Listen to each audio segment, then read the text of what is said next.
आइए आपके सामने अति रोचक बातें और समाचार प्रस्तुत करें। प्रधानमंत्री इजराइल में थे।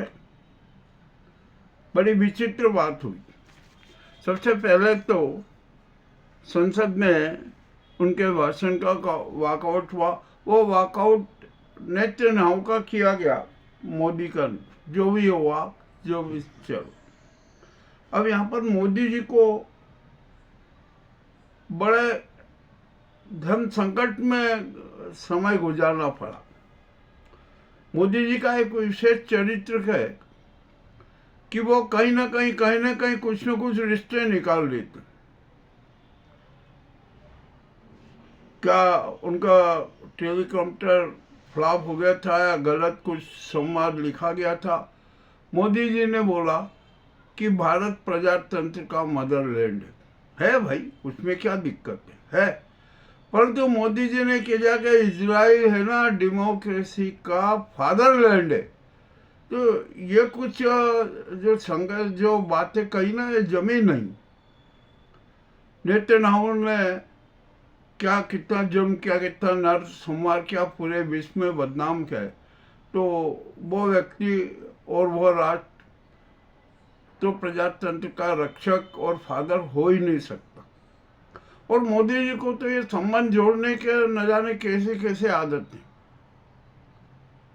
उन्होंने राजस्थान और गुजरात का संबंध कैसे जोड़ा?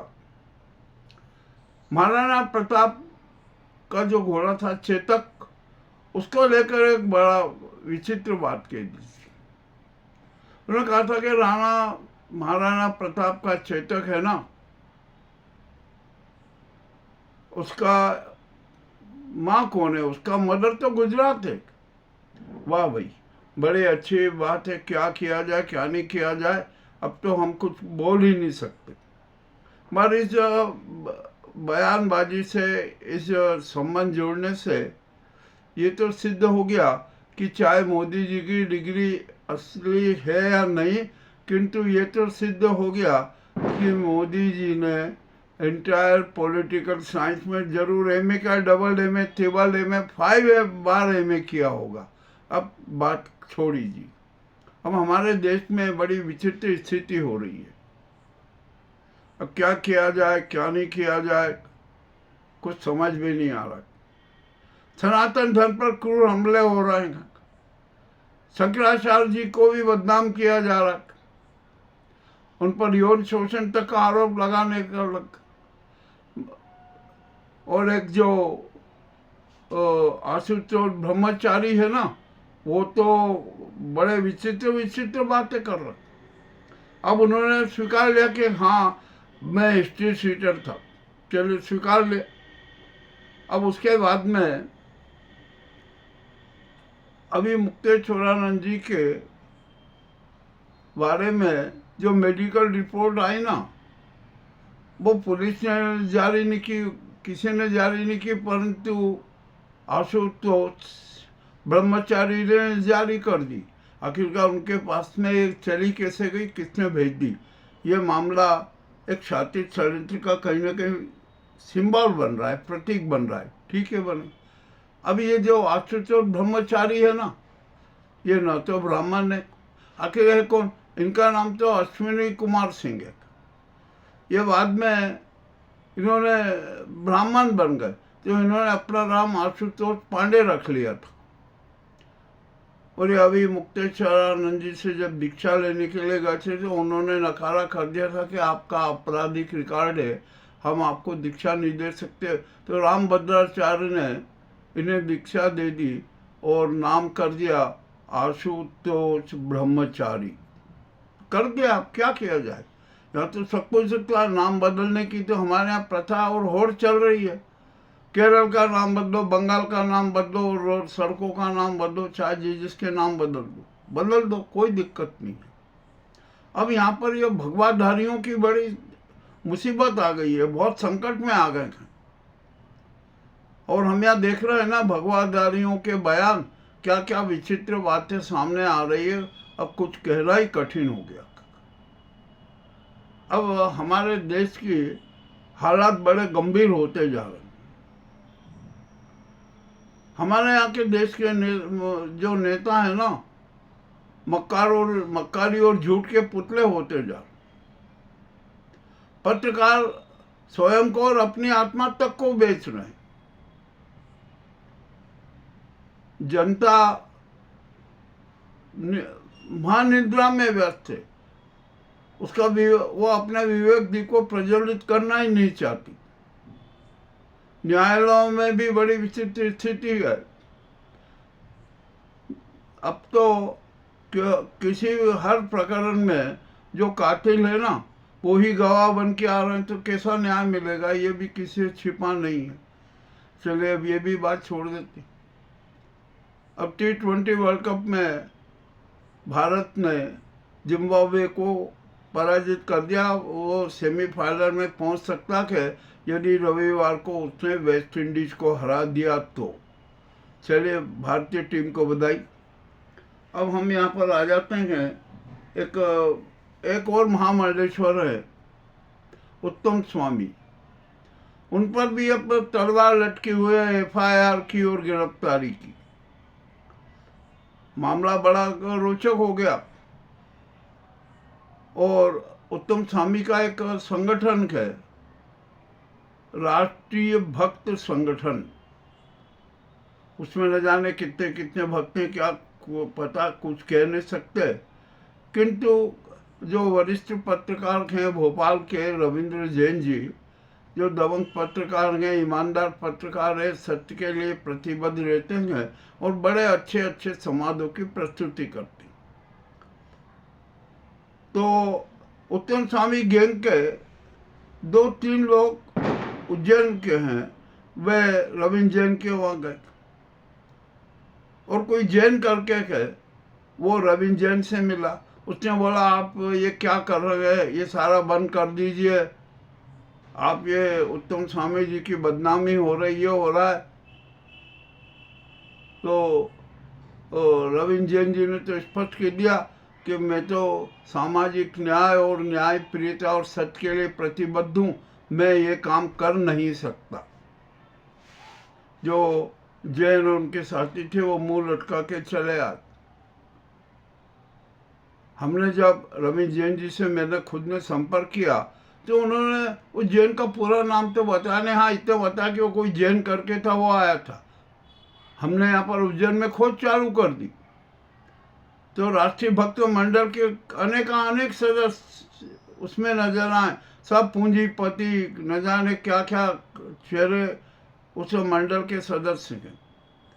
तो आखिरकार ये जैन के नेतृत्व में रविंद्र जैन के पास में किसने भेजा, ये भी एक बड़ी विचित्र बात होगी। हो गया, अब क्या किया जाए, हो रहा है ना यहाँ पर। अब हम तो क्या कहें, कुछ भी नहीं कह सकते ना। अब यहाँ पर पूरी अराजकता का माहौल है देश में। देश की जनता बहुत त्रस्त है, परेशान गए। और जो जनता की आंखों में खून आता था ना, खून आ जाता था, वो आंसुओं में बह के निकल रहा है। मामला तो बड़ा अजीब ही हो गया।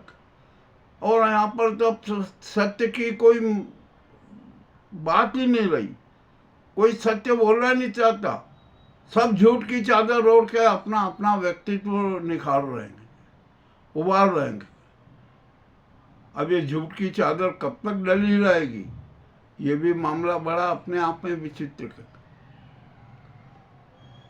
यहाँ प्रदूषण की स्थिति इतनी खराब है कि जिसकी कोई सीमा नहीं। अब क्या किया जाए, कोई जो समझने को तैयार नहीं, कुछ भी नहीं। हो गया जो होना था वो चली, ये भी बात हो गई। अब हमारे यहाँ पर और भी अनेक विचित्र घटनाएं हो रही हैं। अब तो ये साधु संतों पर भी लोगों का विश्वास उठने लगा कि क्या हो गया, क्या नहीं हो गया, कैसे क्या हो गया। और यहाँ पर अब तो सच्चे धर्म को तो हम कोई अपनाना ही नहीं चाहते, सुसंस्कृति से कोई नाता नहीं रखना चाहते, मानवीय मूल्यों से नाता नहीं रखना चाहते। बस झूठ झूठ झूठ झूठ होना चाहिए, अपना स्वार्थ होना चाहिए, स्वार्थ सिद्धि होना चाहिए। और अब हम जनता का भी एक वो देखिए कि हमारी क्या बौद्धिकता हो गई है। हम अपने स्वार्थ में इतने अंधे हो गए हैं कि पल पल में भगवान भी बदलने लगे। एक मंदिर में जाते हैं, वहाँ पर आराधना करते हैं कि भगवान ये कर देना, वो काम नहीं होता तो हम दूसरे भगवान के वहाँ चले जाते हैं। ये भी अच्छा चरित्र नहीं है। और सच बात तो ये बताऊं कि हम है ना आत्मदर्शन में विश्वास नहीं करते, आत्मचिंतन में विश्वास नहीं करते हैं, सत्य में विश्वास नहीं करते हैं, सत्य और ईमान में विश्वास नहीं करते हैं, मानवीय मूल्यों में विश्वास नहीं कर रहे हैं, बस सिर्फ विश्वास करते हैं धन में। धन धन धन होना चाहिए। अरे भैया, जब हम अपनी जीवन यात्रा समाप्त करेंगे ना तो सब यहीं पड़ा रह जाता है, कोई साथ में नहीं जाता है। हम चाहे करोड़पति हो, ये हो, चाहे वो गरीब हो, सबका एक जैसा हश्र होता है। मतलब क्या किया जाए कि हर लोग समझने को तैयार नहीं ना। तो ऐसी स्थिति हमारे देश की बन रही है। जब किसी भी राष्ट्र में ऐसी स्थिति बन जाती है ना तो उस राष्ट्र का पतन ही शुरू हो जाता। हमारे देश का पतन शुरू हो गया और घोर पतन हो रहा है, महापतन हो रहा है। तो यहाँ पर इंसानियत भी रोने लगी है, मानवता रोने लगी है कि अरे ये कैसा हमारा भारत हो गया और कैसा हमारा विश्व हो गया। अपने तनिक स्वार्थों के लिए हम क्या क्या कर रहे हैं। ईरान और अमेरिका में देख लीजिए अभी युद्ध की स्थिति। अब ईरान ने तो और विनाशक WMD वो बना लिया, उससे तो पर्यावरण नष्ट होगा, कितने नरसंहार हो जाएंगे, कितने लोग मर जाएंगे। अरे जरा मानवीय मूल्यों को तो देखो। हम इंसानों की रक्षा करने के लिए, प्रकृति की रक्षा करने के लिए, हम तो उसके विनाश पर आमादा हैं। रूस और यूक्रेन युद्ध को 4 साल हो गए, जो 4 दिन में जीतने वाले थे वो 4 साल में भी नहीं जीते। अब तो यूक्रेन को है ना परमाणु बम भी, परमाणु हथियार भी मिलने लगे, तो ये युद्ध और चलेगा। रूस यूक्रेन युद्ध में 3,25,000 सैनिक रूस के मारे गए। आखिरकार ये नरसंहार ही हुआ ना। नेतन्याहू ने गाजा में और इसमें कितने 80,000 लोगों को, महिला, बच्चों, बुजुर्गों के सबकी क्रूर हत्या कर दी। और हमारे मोदी जी वहाँ पर चले गए। और एक खुशखबरी दूँ कि अब राहुल गांधी शादी करेंगे। अच्छा है, बहुत बढ़िया काम है, हम उन्हें अग्रिम बधाई देते हैं शादी के लिए। एक सांसद है, उसी से उनकी शादी होगी, बहुत अच्छी बात है। लड़की महाराष्ट्र की है, बहुत ही अच्छी बात हो गई। अब एक विपक्ष को ये कहने की जरूरत नहीं पड़ेगी कि अरे, और पूछने की जरूरत पड़ेगी कि राहुल जी आप शादी कब करेंगे। अब ये भी एंड हो गया और राहुल गांधी को कोर्ट से बहुत न्याय मिलने लगा। और हम तो एक बात कहते हैं कि राहुल गांधी के खिलाफ झूठे कितने प्रकरण लगाए गए हैं मानहानि के, तो सारे प्रकरणों को एक बार में ही सुन लिया जाए ना सुप्रीम कोर्ट में लाकर। क्या दिक्कत है? राहुल गांधी को क्यों विभिन्न प्रदेशों की कोर्ट के चक्कर लगाने के लिए बाध्य किया जा रहा है? देखते हैं क्या होता है। अभी आदित्यनाथ की भी छुट्टी होने वाली है। एक शंकराचार्य के खिलाफ जो षड्यंत्र रचा ना, शातिर षड्यंत्र, उसकी भी पोल खुलेगी। और अब तो सनातन धर्मी और चारों शंकराचार्य और सनातन धर्मी लोग कह रहे हैं कि जो आशुतोष ब्रह्मचारी ने और योगी ने जो शंकराचार्य के खिलाफ नाटक किया है ना, उसकी CBI जांच होना चाहिए, निश्चय CBI जांच होना चाहिए। अब तो जनता खुद बोल रही है कि सबसे पहले आशुतोष ब्रह्मचारी को गिरफ्तार किया जाए, उनका रिमांड लिया जाए, रिमांड में उन्हें हेलीकॉप्टर बनाया जाए, वे अपने सारे पाप और अपराध स्वीकार कर लेंगे। अब क्या बताएं, हमारे देश में सच्चा अध्यात्म समाप्त हो गया। दिखावे के धर्म और दान में विश्वास करते हैं। हम अंधविश्वासी हो गए, अंधभक्त हो गए, सत्य से हमें नफरत है, हम अपने आप से दूर हो गए। ये तो हमारे देश की स्थिति चल रही है। गरीब और गरीब होता जा रहा है, मजबूर हो रहा है। मामला और भी ज़्यादा विचित्र होते जा रहा है और हम सब मजबूरी के जंजीरों से जकड़े हुए हैं। हम सब जानते हैं, सच जानते हैं, किंतु मजबूर है। न जाने कौन सा डर हमें सता रहा है कि हम सरकार से आंखें आंख मिलाकर सवाल नहीं करते। जनता चुपचाप मौन बैठ जाती है और उसी का लाभ ये राजनीति और धर्म के पंडे और गुंडे उठा रहे। तो अब जनता को भी चाहिए कि वो विवेकवादी हो जाए, अपना विवेक दीप प्रज्वलित करे, सत्य के पक्षधर हो जाए। मामला बड़ा विचित्र होता जा रहा है, देश बहुत संकट में आता जा रहा है। अब यहाँ पर और जो अहंकार, स्वार्थ भी अब तो संस्कृति बनते जा रहा।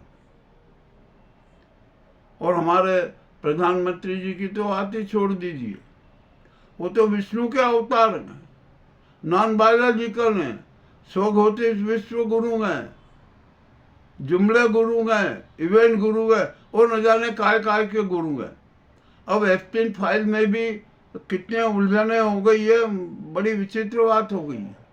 अब तो जनता कह रही है, जनता की मांग हो रही है कि मोदी, अमित शाह, डाबोर, राजनाथ सिंह, रिजिजू, चुनाव आयुक्त, मुख्य चुनाव आयुक्त ज्ञानेश कुमार गुप्ता, पूर्व चुनाव आयुक्त राजीव कुमार गुप्ता, इन सबको गिरफ्तार किया जाए। और जनता तो राष्ट्रपति जी को भी कह रही है कि अरे आप भी अब नाजी गैंग के हाथों की कठपुतली मत बनिए, आप भी कालिका और दुर्गा के रूप में जनता के साथ खड़ी हो जाइए। देखते हैं अब हमारी राष्ट्रपति महोदया कब जनता के साथ खड़ी होती है और अपना राष्ट्र धर्म और जन धर्म, प्रजातांत्रिक धर्म और सनातन धर्म का निर्वहन करती है। अब सब तो बड़ा विचित्र स्थिति हो गई है। मगर एक बात और आपको और बता दूं, चाहे राष्ट्रपति ने आपातकाल की घोषणा नहीं की हो, देश की 147 करोड़ जनता ने आपातकाल की घोषणा कर दी है और स्पष्ट कह दिया है कि जो वर्तमान की सरकार राष्ट्र का संचालन करने में अक्षम है, अतः राष्ट्र के संचालन का दायित्व सेना को सौंप दिया जाए। केयर टेकर पीएम भी किसी सेना के अफसर को बना दिया जाए। देश में राष्ट्रपति शासन लागू कर दिया जाए और जो हेट स्पीच और जो घिनौने बातें करते हैं ना, उन पर कठोर से कठोर कार्रवाई की जाए रासुका की, और उनके जो बयानों को राष्ट्रद्रोह, देशद्रोह माना जाए और उनकी चल अचल संपत्ति रासत कर ली जाए। एक जो संघ है ना, जो संस्कृति, धर्म और हिंदू जो उसका ठेकेदार है, उसके चेहरे से भी नकावट। अब तो जनता खुद कह रही है डॉक्टर मोहन भागवत से कि आप भी 75 के हो गए, पद छोड़ दीजिए, परंतु वे छोड़ेंगे नहीं। अब क्या होगा?